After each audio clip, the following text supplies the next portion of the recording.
버블이 된 경우가 아니라 대가들은 포트폴리오를 변경하고 있다. 변화를 사는 게 전 주식이라고 생각을 해요.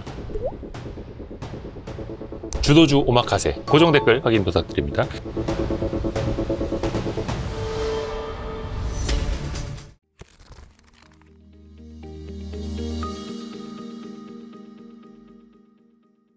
벌써 한국에서 일본 거쳐서 미국 갑니다. 지금 미국은 일단은 이게 어디서부터 봐야 될지. 일단은 12월에는 기준금리를 인하했습니다만 점도표도 새롭게 찍혔습니다만 파월 의장 체제가 얼마 안 남았습니다. 네네. 의장으로서는 26년 2월까지, 이사로서는 5월까지라고 하는데 임기 교체가 임박한 상황에서 지금 그 전망, 점도표가 과연 의미가 있을지부터 한번 좀 짚어볼게요. 시장이 의미가 없다고 이미? 보는 거죠. 예, 그러니까 이제, 그러니까 거기에 발상. 크게 비중을 안 두고 있죠. 이게 계속 좀 생각을 하고 있는 건데, 결국에는 2월 달에 이미 트럼프 행정부 들어와서 베센트 재무장관이 임명 전부터 무슨 얘기를 했냐면, 그림자 연준 의장을 얘기했었어요. 연준 의장이 있더라도 굳이 자를 필요 없다. 맞아요. 새로운 신임 연준 의장 후보자를 거기 꽂아놓으면 굉장히 불편한 그림이 나타난다. 그래서 그를 견제할 수 있을 것이다. 미스터 투레이트를. 그게 이제 베센트 재무장관의 그림자 연준 의장 주장이었거든요. 지금 사실 파월 의장의 레임덕은 이미 어느 정도는 진행이 된 것 같아요. 레임덕. 예, 그죠? 예. 그래서 사실 시장이 그 점도표에 큰 기대를 걸거나 뭐 이렇게 크게 신경을 쓰지는 않는 모습이라서 저는 그래서 점도표에 너무 신경 쓰는 것보다는요. 오히려 이제 파월 의장 이후의 리더십에 대해서 시장은 새롭게 평가를 하고 싶어 한다. 이렇게 생각을 해요. 일단 누가 연준 의장이 될지 모르지만 오늘 보니까 다시 케빈 해시스로 다시 올라왔더라고요. 아니 둘 다 케빈인데 네네. 케빈 해시냐 케빈 워시냐, 워시야. 워시 아니면 해시 둘 중에 하나인데 예. 하여튼 케빈이 되겠죠. 네, 그렇죠. 그러니까 케빈이 될 가능성이 현재는 높고, 케빈이 잠깐만요. 될 가능성은 100%. 근데 해시냐 워시냐. 깜짝 원로일 수도 있어요. 깜짝 원로, 크리스토퍼 아예? 원로. 네. 예, 지금 깜짝 원로일 수도 있어요. 그 사람 삐져가지고 예. 금리나 그렇게 생각보다 많이 필요 없다고 막 하고 돌아다니던데. 근데 이제 이게, 저도 좀 생각하는 게, 이게 한번 잠깐 생각해 보시죠. 그러니까 이제, 누가 되느냐를 일단 떠나서 또 누가 되든지 간에, 이거잖아요, 이 시장은. 케빈 시리즈가 될 거고, 네. 트럼프의 말을 듣고서 금리를 팍팍 인하해 줄 거고, 그럼 내년에 돈이 풀려 나와서 어마어마한 이제 자산 시장에 급등이 나타날 거고, 이런 생각들 되게 많이 하잖아요. 근데 잠깐 한번 이렇게 생각해 보시죠. 근데 트럼프가 얘기하는 대로 연준이 움직일 수 있다라고 하면 파월 의장을 이미 7월, 6월에 잘랐어야 되지 않아요? 그거는 근데 중앙은행의 독립성 문제라는 그렇죠. 거지. 예. 그래서 못 잘랐죠. 예. 그리고 중간에 그 공사장에 갔을 공사장 때도 가서 예산 이상하게 쓴다. 그렇죠. 과감하게 얘기하거나 그러지는 못하잖아요. 그렇죠? 그러니까 이제 말씀드리고 싶은 거는 지금 파월 의장이 있는데 쉽게 못 자르지 않습니까? 왜 못 잘라요? 라고 하니까 연준의 독립성이라는 걸 건드리게 되면은 혹시라도 물가가 튀어오르고 기대 인플레이션이 커지면서 그렇죠, 물가가 그렇죠. 튀어오르거나 금리가 뛸 수 있어요. 그래서 연준의 독립성을 건드리는 걸 무서워하는 거예요. 파월을 무서워하는 게 아니에요. 그럼 잠깐 여쭤볼게요. 그럼 내년에 새로운 연준 의장 왔는데 트럼프가 매번 금리 인하해. 이렇게 얘기하면 독립성 건드리는 거 아니에요? 근데 말은 안 하고 문자 하겠죠. 야 외부인 얘기하지 그러니까 말고 친한 이제 알아서 그러니까 이제 보시죠. 눈빛만 봐도. 케빈 해시지 들어오게 되면 시장에서 뭐라고 할까요? 설마 문자 보내겠어? 이럴까요? 아니면 문자 보내겠지? 이럴까요? 당연히. 당연히. 보내겠지. 그러니까 척하면 착. 케빈 해시지 원래 된다고 했다가 워시로 갑자기 바뀌었던 이유 중에 하나가 분위기가 뭐라고 했냐면 트럼프랑 너무 친해요. 이 말 했거든요. 맞아요. 네. 그럼 무슨 얘기냐면은 독립성에 대한 우려가 있는 거죠. 독립성에 대해서 우려되는 건 다른 건 무서운 게 아니고 혹시라도 기대 인플레이션이 올라올까 봐 그게 무서운 거예요. 그것도 심리적으로. 그렇죠. 네. 그거 하나가 제일 무서운 거예요. 그래서 함부로 건드리면 안 된다고 얘기하는 거거든요. 그래서 지금 보시면은 연준 의장 임명이 생각보다 느려요. 올해 여름 버전으로 봤을 때는 10월이면은 임명되고 내년에 최대한 빠르게 자르고 뭐 이런 느낌이었잖아요. 지금 그러진 않잖아요. 그리고 파월 의장도 아마 1, 2분기까지는 남아 있을 것 같거든요. 이사로서. 그렇죠. 이사로서 남든지 의장으로 어쨌든 의장 임기는 채울 것 같아요. 예. 그럼 의장 임기를 채운다는 것의 이제 의미가 뭔지를 잠깐 생각을 해보면 지금 이제 1월 달이면 누가 나와야 되냐면 스티브 마이런 있죠. 마이런이 1월까지일 거예요. 임기가 연준 이사로서 임기가. 그럼 임시? 그렇죠. 임시 이사거든요. 그래서 1월까지예요. 그럼 그 사람이 나오잖아요. 그 사람이 나오면 거기 공석이냐? 지금 신임 연준 의장이 거기 들어갈 수 있어. 이런 얘기 하거든요. 미리 이사로서. 예, 그러면 여기 제가 지금 연준 의장이고 제 옆에 새로운 연준 의장이 앉아 있어요. 저는 의장이고 이쪽은 이사예요. 그렇죠. 여기 이제 우리 위원들이세요. 예. 제가 보일까요? 여기가 보이실까요? 그렇죠. 새로운 사람이 보이죠. 갈참은 눈에 안 띄죠. 그렇죠. 그러니까 이제 약간 은근 레인더, 은근 독립성? 뭐라고 표현해야 되죠? 그러니까 이게 생각하는 것처럼 독립성을 막 잡아 흔들기는 누가 들어와도 쉽지는 않아요. 그만큼 눈치 보는 거예요. 그래서 만약에 진짜 금리 인하를 마구잡이로 할 거잖아요. 그럼 해시드 바로 임명했겠죠. 그리고 지금 나가라고 했을 수도 있죠. 근데 그렇게 못 하잖아요. 말씀하셨던 것처럼 독립성의 훼손, 인플레이션이 무서운 거예요. 기대 인플레이션. 예, 저기 지난주에 트럼프가 어딘가 펜실베니아인가 어디 가가지고 연설하잖아요. 네. 그 연설에서 갑자기 대국민 담화한다고 해가지고 딱 나오자마자 무슨 얘기했냐면 지금 미국 경제 얼마나 좋은 줄 아냐. 자기 자랑. 지금 물가가 오른다고 하는데 물가 다 안정시켰다. 그럼 물가는 왜 올랐는 줄 아냐. 내가 오피스에 취임할 때 나는 메스를 받았대요. 메스를. 그 메스는 누가 줬냐면 바이든이라고. 바이든이 다 망쳐놓은 거 내가 다 해놨다고. 그래서 물가 오른 것도 그쪽이라고. 이렇게 얘기하거든요. 그럼 그 얘기를 왜 지금 하실까? 물가가 무서운 거예요. 그럼요. 왜냐하면 지금 미국에서 제일 무서운 단어가 affordability예요. 아마 내년에 많이 들으실 거예요. 감당 가능하죠. 그렇죠. 감당 가능한 거거든요. 근데 지금 물가도 높고 렌트도 높아요. 그럼 affordability를 주장해가지고 지금 선거를 뒤집었던 사람이 조란 맘단이에요. 맘단이. 조란 맘단이 그 직접 불렀잖아요. 그리고 네. 그 연설에서 뭐라고 하냐면 끝에 이 얘기를 해요. affordability라는 단어는 조 바이든 때문이라고. 이 얘기를 하거든요. 지금 문제가 뭐냐면 마이애미에서 저기 트럼프가 28년 만에 공화당이 졌어요. 그렇잖아요. 그리고 그 앞에서도 뉴욕도 그렇지만은 다른 데 선거도 번번이 패하고 있거든요. 내년 11월에 중간선거예요. 그럼 내년 11월에 중간선거가 잘 되려면 뭘 잡아야 될까요? 물가를 잡아야죠. 저는 물가 잡아야 된다고 생각합니다. 음. 그럼 거기다 대고 연준의 독립성을 흔들어가지고 물가가 튀어 올라갈 수 있다? 이러면은 신중해야 될까요? 아니면 속도에 대해서 고민을 해야 될까요? 그래서 케빈 애시한테도 인터뷰를 해요. 당신 저기 트럼프 친해가지고 독립성 훼손될 수도 있다는데 어떻게 생각해? 이렇게 물어봤더니 트럼프가 내가 연준 의장이 되더라도 트럼프가 건드릴 수 없다. 이 얘기를 해요. 에이 형식적이겠네. 그러지 않아요. 그리고 또 무슨 얘기하냐면 지금 소비자 물가 지수가 2.5 오르는데 이게 만약 4 이렇게 오르면 금리 인하 못하는 거다. 그렇게 얘기를 해요. 아 이거는 그러니까 우리가 생각하는 것처럼 이게 결국에는 간단치가 않네요. 간단치가 네. 않은 네. 거죠. 그러니까 굉장히 복합적인 그래서 만약에 물가가 진짜 안정이 될 수 있다면 고위기가 가능해질 수가 있어요. 막 금리 인하하는 게. 근데 그게 물가가 쉽지가 않잖아요. 그러면은 골치 아픈 변수가 될 수가 있어요. 그래서 그걸 항상 신경을 써야 될 겁니다. 그러면 미국 연준이 금리 인하를 하더라도 약간 매파적인 인하? 이렇게 스텝 바이 스텝? 예를 들어서 지금 트럼프가 미국의 기준금리 1%까지 내려야 한다라고 계속 이야기를 하고 있는데 네. 그러면 케빈 워시가 되든 해시시 되든 인하를 하되 독립적으로 주체적으로 인하하는 것처럼 대신에 좀 스무스하게 단계적으로 가는 것처럼 또 보여야 될까요? 막상 그 자리에 앉으면 1%까지 내린다는 생각하기 쉽지 않을 거예요. 되게 부담스러울 거예요. 만약에 저기 들어가자마자 50bp 인하하면 물가 어떻게 될 것 같으세요? 작살나서 막 뛰어오르겠죠. 그러면 중간선거 어떻게 될 것 같으세요? 그러니까 뭔가 당장 경기 부양이 될 것처럼 보이겠으나 결국엔 물가 때문에 망할 수 있다. 그렇죠. 그러니까 아니, 물가 때문에 망할 수 있다는 걸 제가 말씀드리고 싶은 게 아니라 지금 시장이. 트럼프 행정부가 엄청나게 신경 써요. 어포더빌리티가 제일 중요한 단어가 된다니까요. 내년에는. 근데 이제 그 베센트 재무장관 같은 사람들, 캐비넷도 그렇고 어떤 생각하냐면 이 양반들 공급주의자예요. 공급 쪽에 혁명이 일어나면 된다는 생각을 하는데 이 사람들이 얘기하는 게 90년대를 기억해봐라 이렇게 얘기합니다. 90년대 그럼 뭐가 있었냐면 90년대는 성장이 탄탄했는데 물가가 안 올랐어요. 그래서 금리를 낮게 유지할 수 있었거든요. 네. 이게 가능해? 성장이 탄탄하면 수요가 늘어나니까 물가가 올라야 되잖아요. 그렇죠. 뭐가 있었냐면 90년대엔 생산성 혁명이 있었어요. 생산성이 너무 좋았거든요. 갑자기 좋아졌어요. 이게 왜 그러냐면 물론 이 경제를 갖다가 답처럼 해석할 수는 없어요. 근데 그렇죠. 그때 IT 혁명이 있었죠. 인터넷 혁명. 네. 그런 것들이 영향을 주면서 생산성이 좋아지게 되는데 생산성이 좋아진다는 건 이렇게 생각하세요.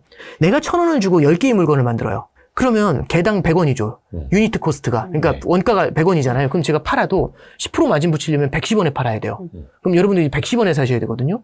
근데 제가 신기술 그리고 분업의 원리 막 이런 거 도입해가지고 경영을 너무 잘해서 갑자기 이 생산 라인이 좋아졌죠. 그래서 이제 1,000원 주고 1,000원만 투입하면 100개를 만들어요. 그럼 개당 코스트가 10원이죠. 원가가. 그럼 110원에 팔면은 떼돈 버는 거죠. 그렇죠. 10원짜리. 그렇죠. 야, 그러면 저는 야, 떼돈 버네?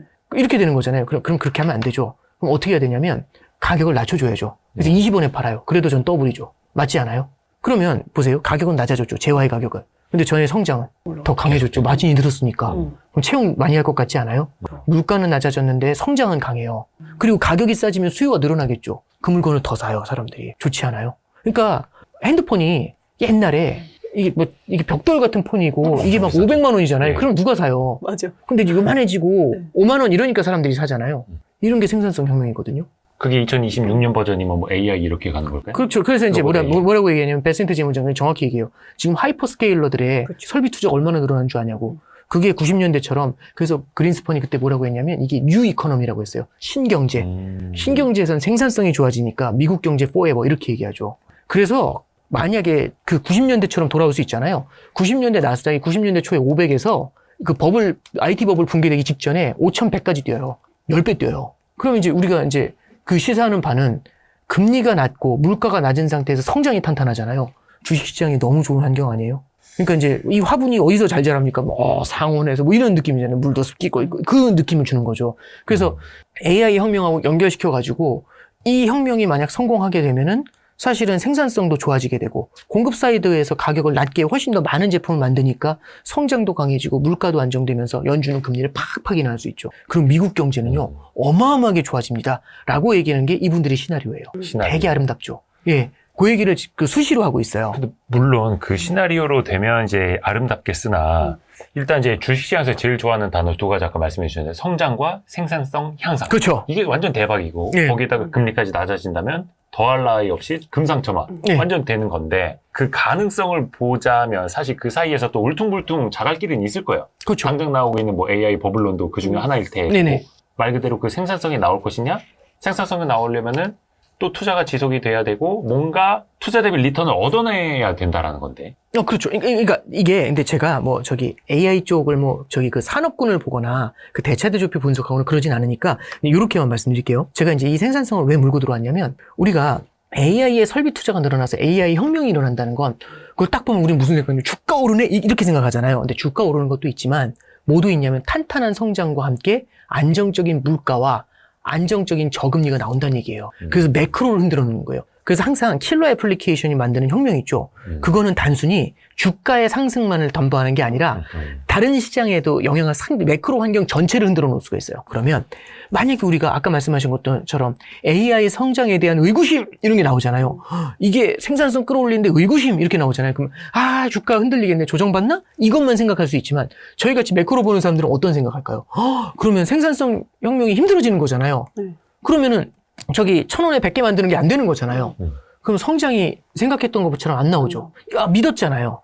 믿고 있었는데 안 나오는 거잖아요. 두 번째는 물가는 생각만큼 안 내려올 수 있죠. 금리는 생각만큼 안 내려올 수 있죠. 제가 말씀드렸던 방향은 성장은 강한데 물가가 낮아요. 되게 아름답지 않아요? 그게 반대로 뒤집으면 어떻게 되죠? 성장은 약한데 금리가 물가가 올라요. 이걸 뭐라고 하죠? 스태그플레이션이라는 단어 기억나세요? 우리는 그 단어를 지금 잊고 있잖아요. 그래서 AI의 생산성 혁명하고 스태그플레이션 이슈하고도 연결이 돼요. 이게 참 드문 케이스인데 우리 평생 본 적이 없었던 새로운 애플리케이션이 등장했죠. 새로운 킬러 앱의 등장이라는 거, 신기술의 등장이라는 게 매크로를 흔들어 놓을 때가 있어요. 그래서 저도 굉장히 눈여겨보고 있는 그런 케이스입니다. 그래서 우리가 내년의 시장을 바라볼 때 이미 이제 올해는 거의 뭐 끝난 거잖아요. 그죠? 예. 그래서 이제 우리가 내년의 시장을 바라볼 때 말씀드렸던 것처럼 단순히 AI라는 게 주가하고만 연결되어 있는 게 아니라 미국 전체의 생산성 그리고 미국의 압도적인 성장 이런 걸 담보하는 거죠. 만약에 생산성 혁명이 일어나서 미국이 압도적인 성장을 하잖아요. 그럼 금리를 낮춰도 달러가 세요. 미국 경제 너무 좋잖아요. 그렇죠. 그럼 금리를 낮춰도 달러가 세요. 90년대 보면은 달러가 엄청 셌고요. 90년대 핵심이 뭐냐면 팍스 아메리카나예요. 맞아요. 다우존스가 그때 10,000포인트를 넘거든요. 근데 이제 그 닷컴 버블 붕괴된 이후에는 팍스 시니카로 바뀌었죠. 중국의 시대라고. 그게 2000년대 중반이었죠. 그래서 우리가 한번 그때를 한번 되새겨 보시는 것도 도움이 되실 것 같고, 그래서 우리가 AI에 대한 설비 투자, 하이퍼스케일러들의 설비 투자 있죠. 이게 단순히 주가 올라요? 요걸로만 물론 제가 그걸 폄하하는 게 아니에요. 주식을 바라보시는 입장에서 당연히 중요하죠. 그게 매크로 환경하고도 연관이 돼요. 그게 성공하잖아요. 그러면 아름다운 그림. 굉장히 아름답죠.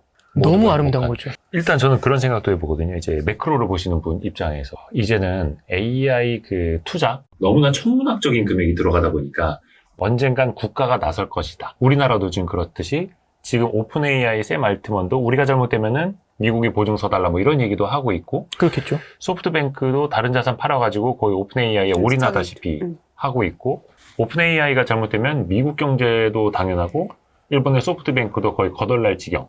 그러면 언젠가는 이거는 마치 양적 완화를 하듯이 AI판 양적 완화가 등장할 수도 있지 않을까.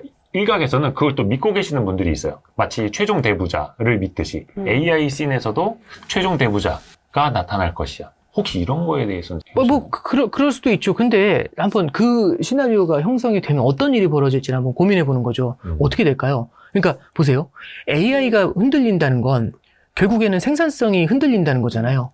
거기에 그거를 갖다가 돈을 찍어서 메웠다. 물가가 어떻게 될 것 같으세요? 뛸 수밖에 물가가 없죠. 뛸 것 같은데. 그러니까 생산성 혁명이 흔들리는 상태에서 네. 그 돈을 뿌리는 거잖아요. 그러면 인플레이션 압력이 높아질 수가 있죠. 생산성은 별로 안 올라오는데 돈만 늘어나니. 그러니까 성장할 그럴 거라는 수 있죠. 기대가 없는 상황에서. 예, 그리고 그거는 달러의 약세하고도 연관이 될 수도 있죠. 그러니까 저는 그런 것 같아요. 그러니까 AI 혁명이라는 게 매크로 차원에서 주는 함의가 굉장히 크다고 봐요. 저도 뭐 그 방금 전에 말씀해 주신 시나리오도 그런 원오브 중에 하나잖아요. 그렇게 된다는 게 아니라 그럴 수도 있다라는 질문을 한번 주신 거잖아요. 그래서 이제 그렇게 가게 됐었을 때는 그렇게 할 수 있죠. 그 뒤에는 무슨 일이 기다리고 있을까? 그렇게 우리가 그래서 다음 수도 있지만 그 수 뒤에는 뭐가 존재할까? 그렇잖아요. 왜냐면 그 양적 완화하면 모든 게 끝 이게 아니잖아요. 우리는 그 매크로를 관점을 바라볼 때는 지금 말씀드렸던 것처럼 그 뒤를 조금 더 바라보시면 그건 어떤 영향을 줄까 이제 이렇게 이제 생각해 볼 수는 있을 것 같아요. 그러네요. 또 그것까지 또 생각을 해야 하고 또 물가 신경을 안 쓸 수가 없으니까. 네네. 그거 좀 여쭤봐야 되겠다. 금값이 여전히 금값은 금값입니다. 저기 비트코인 막 굴러가고 있어도 금은 역시 난 너랑 달라 막 이러고 있어요. 평소에도 일단 금을 일정 부분 포트폴리오에 담아야 한다는 말씀 많이 해주셨잖아요. 그렇죠. 그게 지금 가격에서도 온스당 4,300 몇십 달러일 때도 마찬가지입니다. 예, 저는 그렇게 생각합니다. 결국에는 굉장히 직관적으로 생각해서 첫 번째는 금이 다른 자산들하고 상관관계가 낮다라는 것에 주목을 하실 필요가 있고요. 두 번째는 우리나라 사람들 입장에서는 금을 투자하는 거는 자연스럽게 달러 자산을 사는 효과도 생겨요. 왜냐하면 달러를 사서 금을 사는 거거든요. 원화 표시로 금 가격이라는 건 달러 환율하고도 연관이 되니까. 그리고 이제 세 번째는 이 금이라는 거는 결국에는 종이화폐를 얼마나 많이 찍느냐의 문제인 것 같아요. 근데 저는 이 종이화폐는 언제 찍냐면 부채의 문제가 굉장히 커졌을 때 찍어요. 막 찍진 않거든요. 그러면은 부채의 문제가 커질 때는 언제냐? 결국에는 경기 침체가 찾아와서 어쩔 수 없이 돈을 찍어 뿌려야 될 때, 이럴 땐 금 가격이 아까 전에 말씀하셨던 그런 시나리오에서는 금 가격이 눈을 뜰 수가 있거든요. 그럼 이제 우리가 긴 호흡으로 보는 거죠. 여기 지금 우리 와이스트리트에서도 투자자들하고 이제 많이 말씀하시는데 지금 와이스트리트에서도 연말까지 뭐 10배 튀겨가지고 우리 다 같이 은퇴합시다 이런 얘기 안 하잖아요. 지금 하시는 말씀은 다 우리가 장기적으로 어떻게 하면 그쵸. 꾸준히 수익을 낼 것인지에 대해서 같이 스터디하면서 정보 제공하시는 거잖아요. 그죠? 만약 전자면 저 같은 사람 올 필요가 없겠죠. 10년, 20년 정도를 바라보면서 우리가 만약에 저 포트폴리오를 운영한다고 하면 그 안에 뭔가 달러를 드립도 한번 찍어야 되는 코로나나 금융위기 같은 이슈가 한번 있지 않을까요? 저는 있을 수도 있다고 봐요. 그럼 그 가능성이 뭐, 네 말 말도 안 돼. 10%밖에 안 돼. 그럼 10%만 담아놓으면 되잖아요. 맞아. 그래서 저는 금을 사요? 그러면, 이 포트폴리오에 담으셔야죠. 그러면, 내일부터 올라요? 이렇게 물어보시거든요. 몰라요. 제가 어떻게 알겠습니까? 근데 이제, 그러니까 올라요가 아니라 몰라요라고 했어요. 발음이 정확해야 되는데. 근데 대신에 포트폴리오에 하나의 자산으로서 끼우는 건요. 그 스토리텔링은 여전히 유효하다라고 생각하고 있습니다. 근데 이제 자산 배분 관점에서 금을 본인의 성향에 따라서 아니면 본인이 생각하는 경기 침체 가능성만큼 담으면 된다는 이제 조언 많이 해주셨는데 언젠가는 금이 지금 원체 많이 올랐으니까 요거 조금 덜어서 다른 위험 자산을 담는 요 리밸런싱 시점이 있을 수도 있잖아요. 그건 물론이죠. 그거는 리밸런싱의 시점은요. 제가 봤을 땐 타이밍 잡아서 합니다. 이거는 전 넌센스인 것 같아요. 그러니까 여러 개의 자산 중에서 어떤 게 고점인지 어떻게 알아요? 한 자산의 고점 저점도 판단하기 힘든데 그래서 저는 정기 리밸런싱 하시는 분들 계시잖아요. 예를 들어서 6개월에 한 번씩 하신다 이런 분들 근데 요즘은 너무 리밸런싱을 너무 데일리로 하시는데요. 그러니까 좀 그거는 데일리가 정기예요. 그러니까 저는 그건 잘 모르겠습니다. 그러니까 좋다 안 좋다라는 말씀 드리긴 그렇고요. 너무 자주 하시는 거는 뭐랄까요? 싸게 올라올 때마다 계속 잘라놓는 거잖아요. 좀 꽃도 피고 좀 열매도 맺고 그러야 되는데 그래서 6개월 정도 그러니까 그럼 왜 6개월입니까? 근거는 없어요. 그냥 근데 이제 그 정도 텀은 좀 두면서 그러면서 예를 들어서 금이 올해 엄청 뛰었으면 예를 들어 5% 담아놓은 게 지금 포트폴리오에 제 생각에는 올해 다른 자산보다 많이 올랐기 때문에 7, 8% 될 거예요. 그럼 3% 잘라가지고 딴 데 붙이면 되죠. 이런 게 리밸런싱이죠. 리밸런싱은 당연히 하셔야죠. 지금 아마 자산 배분을 그런 식으로 철저하게 하셨으면 금의 비중이 많이 높아져 있을 테니 네네. 뭐 한 10% 담으신 분들도 모르겠다. 근데 또 미국 증시도 올라오고 근데 보정 금 올라오고 가격의 해서. 상승폭이 더 컸어요. 미국 상승폭? 증시보다도. 그러니까 퍼센티지는 올라왔을 거예요, 분명히. 포트폴리오 내에. 예를 들어서 그게 13%가 됐다. 네. 그러면 올라간 3%포인트만큼 덜어내서 그렇죠. 다른 자산 다른 쪽에다 퍼뜨리는 거죠. 요즘 그 엑셀로 다 계산 충분히 하시잖아요. 그냥 몇 프로씩 하면 돼. 근데 그거 요즘에 챗GPT한테 물어봐도 아니 그냥 알려주죠. 이거 좋은 말씀 해주셨는데 그렇게도 가능하고 근데 이제 그렇게 꼭 안 하시더라고요. 어려워요, 사실은. 그러니까 어렵죠. 근데 이게 이 사실 금도 사실은 시세 차익 보려고 들어가거든요. 우리나라 사람들은. 순방이지, 금. 저도 이제 지금 포트폴리오 운용을 말씀드렸지만 그냥 흉내 내는 정도 하시면은 괜찮지 않나 싶어요. 그러니까 우리가 기관 투자자가 아니지 않습니까? 기관 투자자들은 그런 비율을 많이 지키는데 개인 투자자들 같은 경우는 그냥 어느 정도는 그러니까 한쪽으로 크게 쏠리는 것들 올라간다고 계속 내깔려놔도 이런 것들보다는 조금씩 조정해주는 것들 우리가 잔머리 치는 것 같처럼 이렇게 머리 좀 튜닝 같은 다듬는? 그렇죠 다듬는 그 말이 떠오르질 않아요. 아. 그런 느낌으로 좀 움직여 보시면 어떤가 싶습니다. 네. 역시 명쾌합니다. 명쾌합니다. 아쉽지만 벌써 보내드릴 시간이 돼가지고, 더 해야 되는데. 그러게요. 오건영 시간 너무 몇 빨리 달을 가요. 기다렸어요. 아, 하여튼 그 다음번 출연은 저희가 미리미리 좀 예약을 예, 하겠습니다. 알겠습니다. 머리 다듬으러 갈 때 요즘에 다 예약해야 되거든요. 그렇죠. 네. 알겠습니다. 신한은행 프리미어 패스파인더 오건영 단장님 고맙습니다. 네, 감사합니다. 감사합니다. 고생하셨습니다. 고생하셨습니다. 감사합니다. 아유, 고맙습니다. 네, 고맙습니다. 네, 감사합니다. 네.